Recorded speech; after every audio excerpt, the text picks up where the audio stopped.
पाहुयात वेगवान स्वरूपाच्या बातम्या। भारत आणि पाकिस्तानमधील वाढत्या तणावाच्या पार्श्वभूमीवर संयुक्त राष्ट्र सुरक्षा परिषदेची लवकरच बैठक होण्याची शक्यता आहे। अणुबॉम्ब असलेल्या दोन देशांमधील वाढत्या तणावावर संयुक्त राष्ट्र सुरक्षा परिषदेने चिंता व्यक्त केली आहे।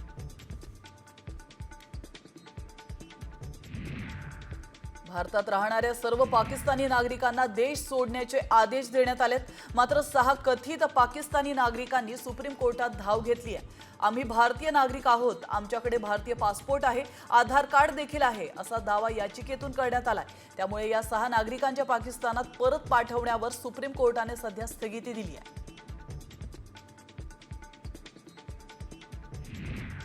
पाकिस्तानला धडकी भरवणाऱ्या राफेलमध्ये ब्राह्मोस एनजी क्षेपणास्त्र बसवण्यात येणार आहे आणि त्यामुळे राफेलची मारक क्षमता आणखीनच वाढणार आहे। ब्राह्मोस एनजी क्षेपणास्त्र वजनाने हलका, वेगवान आणि तितकाच घातक आहे। ब्राह्मोस एनजी क्षेपणास्त्र हवा, जमीन, समुद्र आणि पाणबुडीवरून डागता येणार आहे।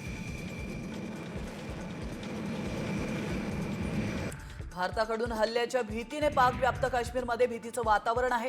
पीओके मध्ये पर्यटकांना प्रवेश बंदी करण्यात आली आहे। जवळपास 1000 मदरसे बंद करण्यात आलेत।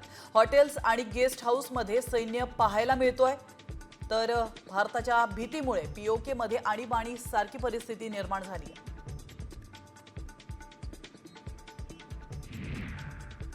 केंद्र सरकार लवकरच पाकिस्तान बरोबरची पोस्टल सेवा थांबवण्याचा निर्णय घेण्याच्या तयारीत आहे। पाकिस्तानला कडक संदेश देणं आणि त्यांच्यावर दबाव वाढवणं हा यामागे मुख्य उद्देश असेल। 2019 मध्ये पुलवामा हल्ल्यानंतरही भारताने पाकिस्तान सोबत डाक सेवा थांबवली होती।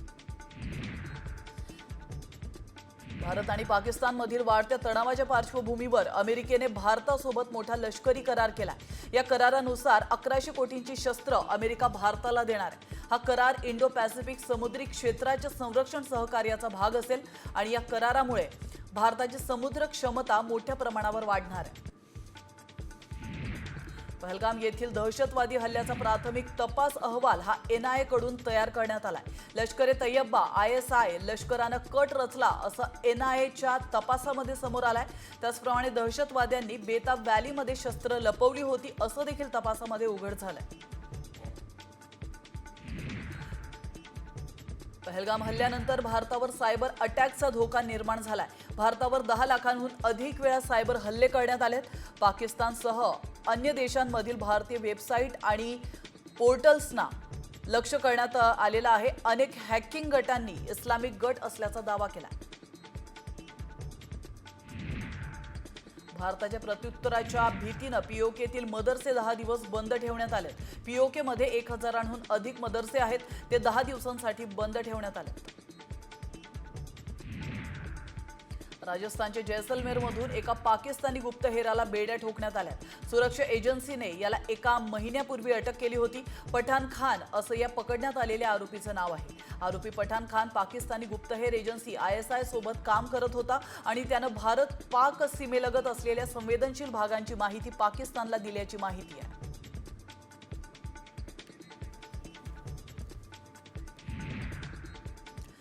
आणि आता एक महत्त्वाची अपडेट श्रीनगरमधून। श्रीनगरमध्ये एनआयए डीजी सदानंद दाते यांची अधिकाऱ्यांसोबत आढावा बैठक सुरू आहे। कालपासूनच आपण पाहतोय सदानंद दाते हे श्रीनगरमध्ये आहेत आणि त्यांनी पहलगाम हल्ल्याच्या ठिकाणची पाहणी केली।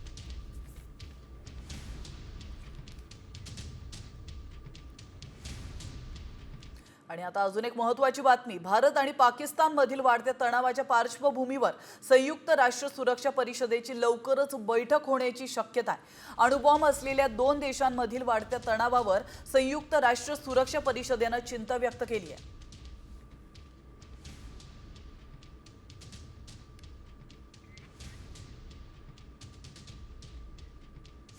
भारताकडून कारवाईचे संकेत दिल्याने पाकिस्तानची घाबरगुंडी उडाली आहे। त्यामुळे जगभरातून मदत मिळवण्याचा प्रयत्न त्यांच्याकडून करण्यात येतोय।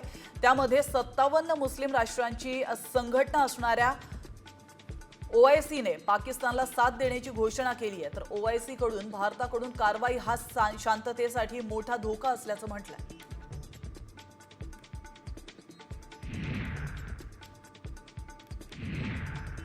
पाकिस्ताननं दहशतवादाला खतपाणी घालण्याचं बिलावल भुट्टो यांनी देखील मान्य केलंय। पाकिस्तानला दहशतवादाचा त्रास देखील सहन करावा लागल्याचं ते म्हणालेत। एका वृत्तवाहिनीला दिलेल्या मुलाखतीत बिलावल भुट्टो यांनी हे वक्तव्य केलंय। बिलावल भुट्टो पुन्हा एकदा बरळलेत। सिंधू नदीचं पाणी रोखलं तर भारताविरोधात युद्ध सुरू होईल अशी धमकी त्यांनी दिली आहे। पहलगाम हल्ल्यानंतर भारतानं पाकिस्तान सोबतचा सिंधू नदी करार थांबवण्यानंतर सह अनेक कठोर निर्णय घेतलेले आहेत आणि त्यानंतर आता बिलावल भुट्टो यांनी युद्धाची भाषा केली आहे।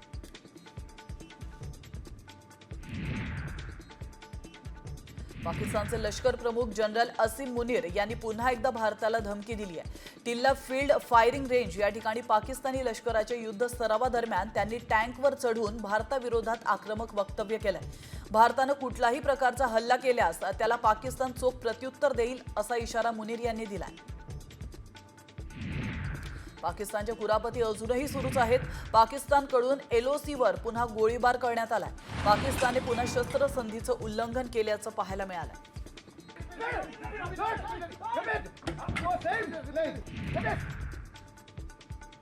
पाकिस्ताननं FM रेडिओ स्टेशन्सवर भारतीय गाण्यांवर बंदी घातली आहे। त्यामुळे यापुढे पाकिस्तानी FM वर भारतीय गाणी ऐकू येणार नाहीयेत। पाकिस्तान ब्रॉडकास्ट असोसिएशननं हा निर्णय घेतला।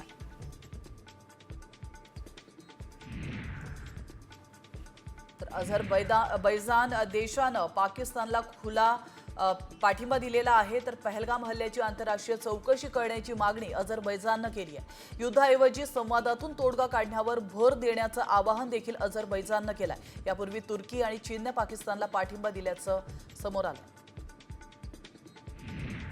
चीननं पाकिस्तानला मदतीचा हात पुढे केलाय। चीनचे राजदूत जियांग झेडोंग यांनी इस्लामाबादमध्ये पाकचे पंतप्रधान शहबाज शरीफ यांची भेट घेतली आहे। यावेळी पहलगाम दहशतवादी हल्ल्यामध्ये 27 पर्यटकांचा मृत्यू झाला असून चीननं पाकिस्तानला पाठिंबा देण्याचं आश्वासन दिलंय। त्यावरूनच आता भारताविरुद्ध चीनची रणनीती बदलणार नाही हेच दिसून येत आहे। हाफिज सईद पुन्हा एकदा भारताच्या रडारवर आलाय। हाफिज सईद मोस्ट वॉन्टेड दहशतवादी आहे। सध्या तो पाकिस्तानी सैन्याच्या कडेकोट बंदोबस्तात आहे आणि त्याच्यावर अमेरिकेनं 50 कोटींचं बक्षीस देखील जाहीर केलंय। लष्कर-ए-तैयबाचा संस्थापक हाफिज सईद हा 2008च्या मुंबई हल्ल्याचा मास्टर माइंड आहे। भारतानं दहशतवाद्यांवर कारवाई करावी मात्र प्रादेशिक युद्ध सुरू करू नये असा सल्ला अमेरिकेचे उपाध्यक्ष जेडी वेन्स यांनी दिलाय। तर पाकिस्तानच्या भूमीवरून कारवाया करणाऱ्या दहशतवाद्यांना पकडण्यासाठी आणि त्यांच्यावर कारवाई करण्यासाठी पाकिस्तान भारताला सहकार्य करेल अशी आशाही त्यांनी व्यक्त केली आहे। चुन चुन कर मारो मात्र आधी केंद्रीय गृहमंत्री अमित शहांनी राजीनामा द्यावा अशी मागणी संजय राऊतांनी केली आहे। दिल्लीमध्ये हल्ले घडले तेव्हा शिवराज पाटलांचा राजीनामा घेतला होता मात्र आता पुलवामा, पहलगाम त्याचप्रमाणे उरीसाठी गृहमंत्री जबाबदार असलेल्या शहांचा राजीनामा घ्या असं आव्हान त्यांनी सरकारला दिलंय।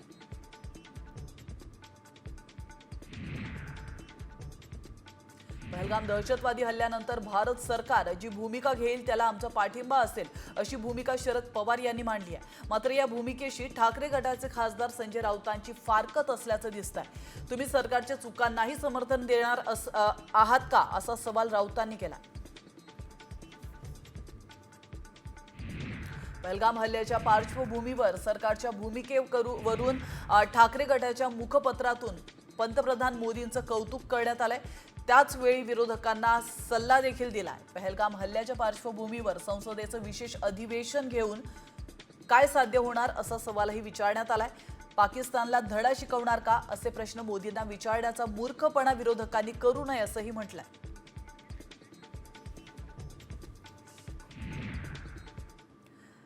आणि आता घेऊयात बातम्यांचा वेगवान आढावा टॉप 50च्या माध्यमातून। पहलगाम हल्ल्यातील मृतांचे डोंबिवलीमध्ये स्मृतीस्थळ उभारण्यात येणार आहे। अतुल मोने, संजय लेले, हेमंत जोशी यांच्या आठवणीमध्ये डोंबिवली पश्चिम येथील बागशाळा मैदानावर त्यांचे स्मृतीस्थळ उभारण्याची प्रक्रिया सुरू झाली आहे। मंत्री पंकजा मुंडे यांना फोन करून अश्लील वक्तव्य करणाऱ्या आणि मेसेज पाठवणाऱ्याला अटक करण्यात आली आहे। पुण्यातून आरोपी अमोल काळे याला अटक करण्यात आली आहे। तो बीड जिल्ह्यातील असल्याची माहिती समोर येते। महाराष्ट्र सायबरने भोसरी पोलिसांच्या मदतीने ही अटक केली आहे।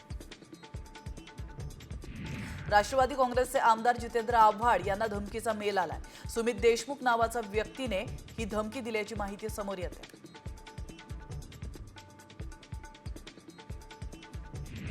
रायगडमध्ये ध्वजवंदन कार्यक्रमाच्या निमित्ताने संजय राऊत आणि भरत गोगावलेंमध्ये जुंपल्याचं पाहायला मिळालंय। रायगडचं पालकमंत्रीपद गावगुंडांकडे असता कामा नये असं म्हणत राऊतांनी पालकमंत्रीपदाच्या वादावरून गोगावलेंना टोला लगावलाय। तर आम्ही जनतेच्या हितासाठी गावगुंडगिरी करतो, राऊतांना आपल्या आघाडीत बघावं असं प्रत्युत्तर भरत गोगावले यांनी दिलंय।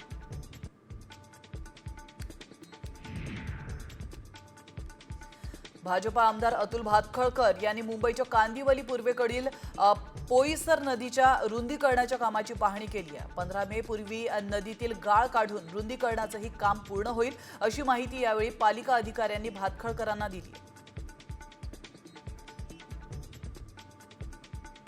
बीडच्या परळीमध्ये 45वा सामुदायिक उपनयन संस्कार सोहळा पार पडतोय आणि यावेळी मंत्री पंकजा मुंडे आणि धनंजय मुंडेंनी हजेरी लावली आहे। सलग दुसऱ्या दिवशी मुंडे भाऊ बहीण हे एकत्र आल्याने राजकीय वर्तुळात चर्चांना उधाण आलंय।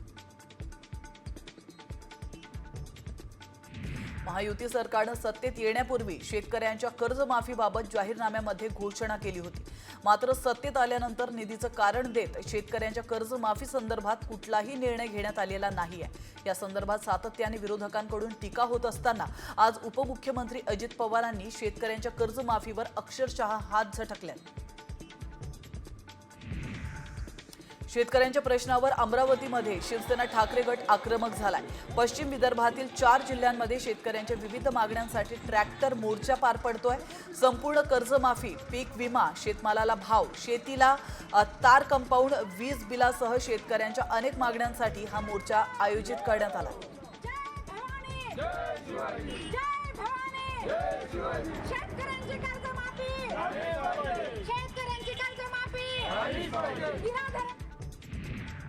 आणि आता एक महत्त्वाची बातमी समोर येते। पूजा खेडकर प्रकरणासंदर्भातली बडतर्फ IAS अधिकारी पूजा खेडकर तब्बल 9 महिन्यांनी समोर आली आहे। यावेळी तिनं आपल्यावरील सर्व आरोप बिनबुडाचे असल्याचं म्हटलंय। पूजा खेडकर आज दिल्ली क्राईम ब्रांच समोर चौकशीसाठी हजर झाली आहे आणि त्याआधी तिनं सर्व आरोप फेटाळलेत। खोटी कागदपत्र सादर करून नोकरी मिळवल्याप्रकरणी UPSCनं तिच्यावर गुन्हा दाखल केला।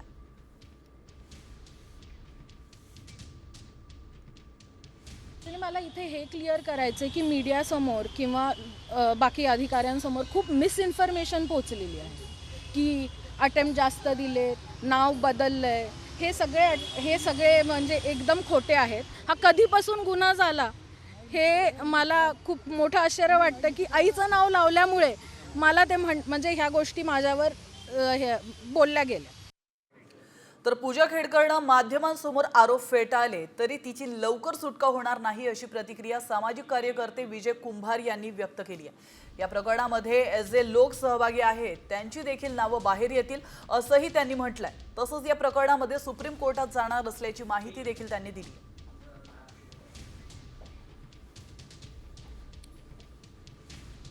आता ठीक आहे, आता तिने तेच म्हणायचं आहे ते तिने म्हटलेलं आहे, परंतु यापुढे ती सुटेल असं मला वाटत नाही। कारण केलेले गुन्हे हे अत्यंत गंभीर स्वरूपाचे आहेत।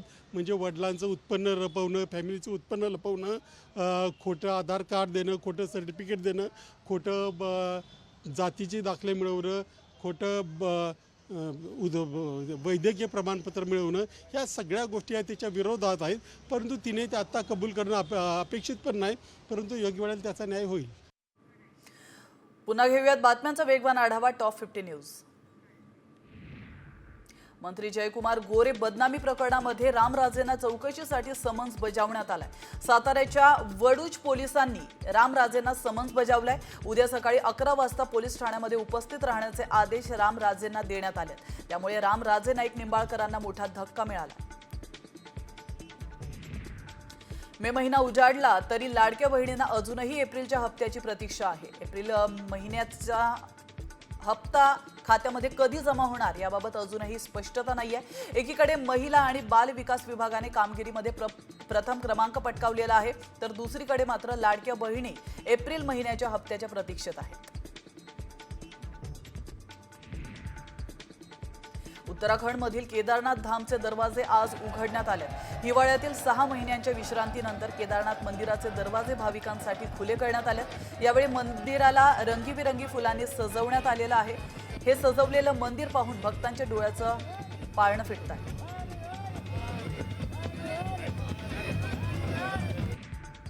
केदारनाथमध्ये भाविकांची तुफान गर्दी पाहायला मिळते. मंदिराचे दरवाजे उघडण्यापूर्वीच भाविकांनी या महत्त्वपूर्ण घटनेचे साक्षीदार होण्यासाठी आणि प्रथम दर्शनासाठी रांगा लावल्या होत्या. तर पारंपरिक विधी आणि वैदिक मंत्रांचं पठण करत दरवाजे उघडण्यात आले.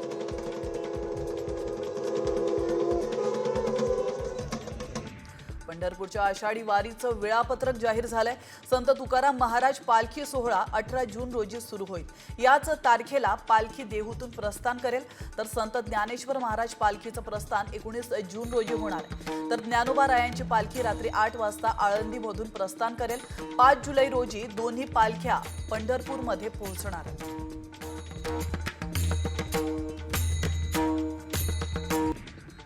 मावळच्या शिळीम गावचे ग्रामदैवत श्री काळ भैरव नाथ मंदिराचा जीर्णोद्धार मोठ्या उत्साहामध्ये संपन्न झालाय. मावळचे आमदार सुनील शेळके यांच्या हस्ते महापूजा करण्यात आली आहे. दरम्यान यावेळी संपूर्ण गावातून कळस मिरवणूक काढण्यात आली आहे. महाप्रसादाने या कार्यक्रमाची सांगता करण्यात आली. परभणीच्या पेडगावामध्ये जलजीवन मिशन अंतर्गत योजनेचं पाणी यंदा गावकऱ्यांना मिळणं अपेक्षित होतं.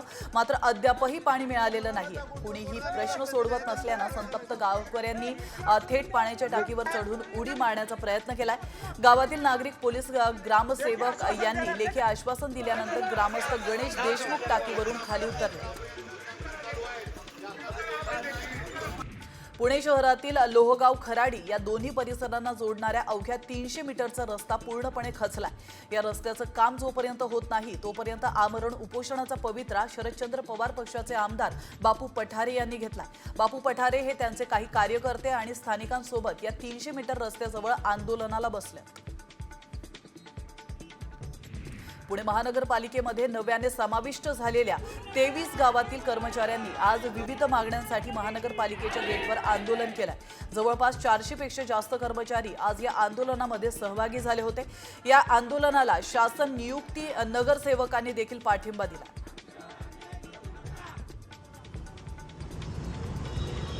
ऊस उत्पादक शेतकऱ्यांना दिलासा देणाऱ्या FRPचे भाजप किसान मोर्चाने स्वागत केलंय. केंद्र सरकारने ऊस दराच्या FRP मध्ये प्रति टन 150 रुपयांची वाढ केली आहे. सरकारच्या या निर्णयाचे पंढरपुरामध्ये संत नामदेव पायरी या ठिकाणी पेढे वाटून स्वागत करण्यात आलंय. विदर्भ आणि मराठवाड्यातील सर्व जिल्ह्यांमध्ये पारा 40 अंशांच्या वर गेला. तर सूर्यदेवाचा प्रकोप पुण्यामध्ये सुरूच आहे. पुण्याचा पाराही 43 अंशांवर पाहायला मिळतोय. मध्य महाराष्ट्राचा विचार करता सर्वाधिक 44 अंश तापमानाची नोंद जळगावमध्ये झाली आहे.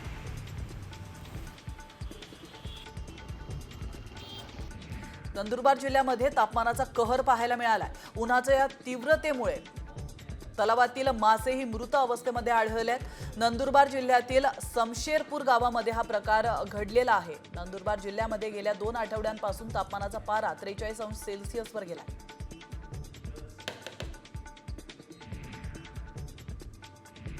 नाशिकमध्ये तीव्र उन्हाचा फटका शेगावच्या शेंगांना बसलेला आहे. अनेक शेतकऱ्यांनी शेवग्याचे झाडे वाळून जाण्याच्या तक्रारी केलेल्या आहेत. उन्हामुळे फुलगळ त्याचप्रमाणे फळगळ देखील होताना पाहायला मिळतं. छत्रपती संभाजीनगरात उष्माघातानं एका वृद्धाचा मृत्यू झालाय. वैजापूरमध्ये पानगव्हाण या ठिकाणी ही घटना घडली आहे. वसंत कटारे असं मृत व्यक्तीचं नाव आहे. चक्कर आल्यामुळे शेतामध्ये ते कोसळले. जवळपास 2 तास त्यांच्याकडे कोणाचंही लक्ष गेलं नाही आणि त्यामुळे त्यांचा जागीच मृत्यू झाला.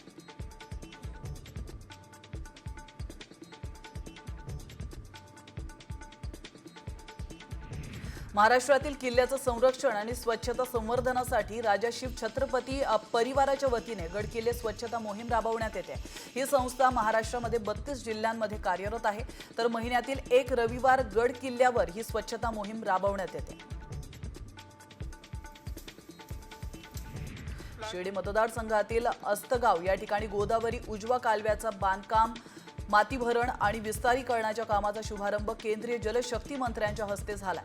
तर जलशक्ती केंद्रीय मंत्री CR पाटील आणि राज्याचे जलसंपदा मंत्री राधाकृष्ण विखे पाटील यावेळी उपस्थित होते. आंतरराष्ट्रीय योग दिनाच्या पार्श्वभूमीवर नाशिकमध्ये योगा महोत्सवाचं आयोजन करण्यात आलं होतं. नाशिकच्या गोदातीरी गौरी पटांगण या ठिकाणी योगा महोत्सव पार पडलाय. तर केंद्रीय राज्यमंत्री प्रतापराव जाधव यांच्यासह नाशिकमधील लोकप्रतिनिधी योगा महोत्सवासाठी उपस्थित होते.